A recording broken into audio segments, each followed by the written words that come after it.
मूक बधिर कन्या तथापि हसी हसी विवाह पाई बेदी बसी पड़ा बर। देखंतु ए दृश्य को बेदी बसिछंती बर कन्या।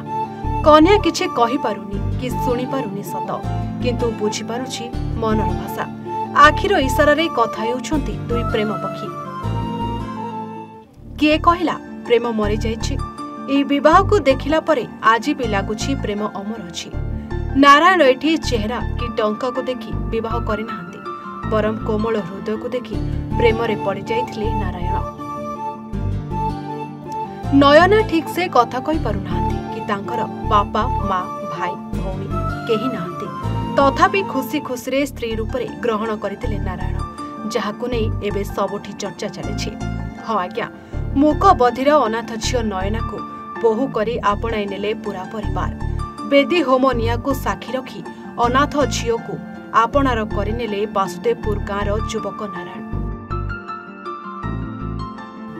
मूक बधिर अनाथ झियो को पालिथिबा संस्था मध्य नयना को निज झियो परी विदा करबा सह नारायण को ज्वाइंपुओ भली समस्त सभ्यर्थना करबा सह बाछोटनी विवाह करी विदा करथिले। मूक बधिर अनाथ झियो नयना को वैदिक रीतिनीति रे विवाह कले पुओ नारायण। झियो नयना 2017 मसीह बेसहारा होई रास्ता कड़े बुलुथिबा बेले भद्रक जिला समाज मंगल अधिकारी तांकु उद्धार करी नुआस शक्ति संदन प्रकल्प रे थैथान करथिले। आउ से नयना को स्त्री रूप रे ग्रहण कले वासुदेवपुर ब्लॉक विनायकपुर निवासी नारायण पंडा। निखिल उत्कल हरिजन आदिवासी सेवा संघ द्वारा परिचालित नुहास पक्षरु आयोजित होइतिला विवाह उत्सव। ए विवाह उत्सव रे पुओ नारायण पंडा को घर परिवार समेत बंधु बांधव जोग देथिले। बर नारायण को सेवा संघ तरफरु स्वागत करी बेदी को नेइथिले।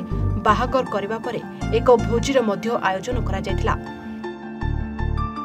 सेवा संघर निर्देशक गणेश चंद्र दीक्षित एवं प्रकल्पर मुख्य उषा राणी बेहरा सहमत विवाहटी वैदिक रीतिनीति रे शेष होइतिला।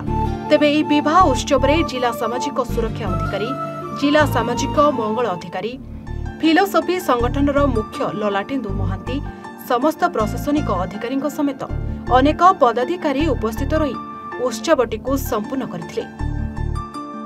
ना हला नारायण पंडा, घर बागदा विनायकपुर।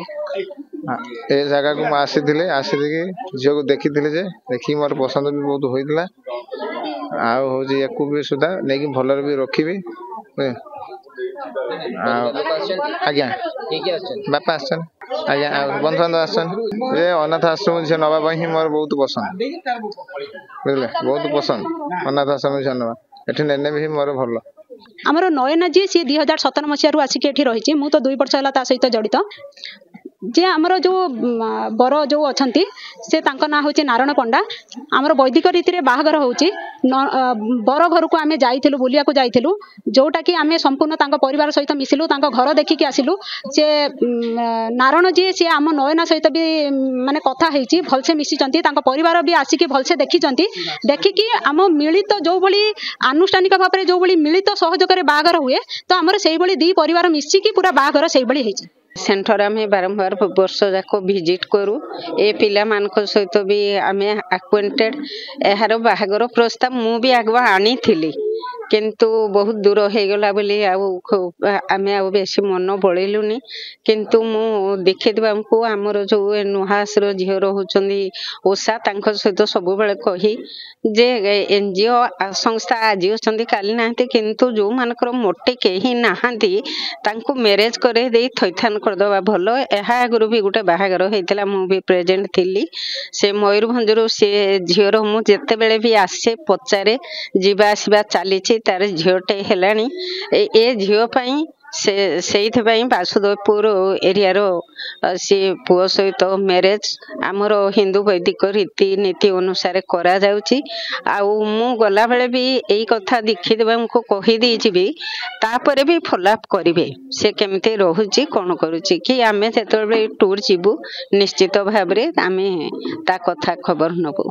2008 मसिया रे संस्था चली उजाला एवं बर्तन है शक्ति सदन आउ यही झील को आमर तत्कालीन जिला समाज मंगल अधिकारी आमको हस्तांतर करथिले से झीर कौन ठिकाना ना से टिके मूकबधिर कि जानी पारुछि किंतु तार कुछ भविष्य ना तेणु आम बासुदेवपुर अंचल से नारायण पंडा पिलाटी को अंचल माने विनायकपुर ठीक ठाक करके परस्पर बुझाबढ़ आम तार वैदिक रीति बह कर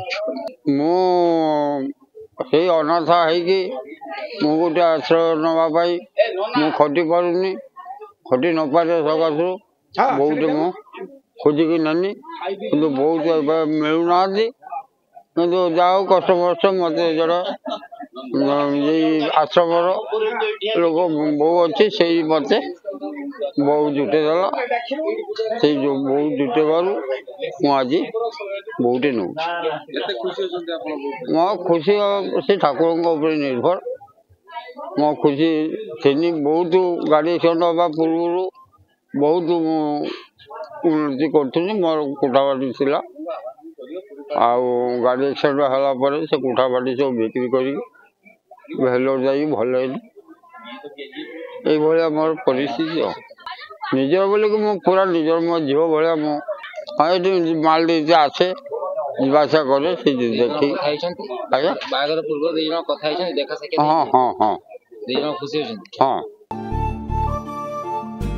भद्रकରୁ ସୁରକାନ୍ତ ରାଉତରାୟଙ୍କ ରିପୋର୍ଟ A1 ଓଡ଼ିଆ।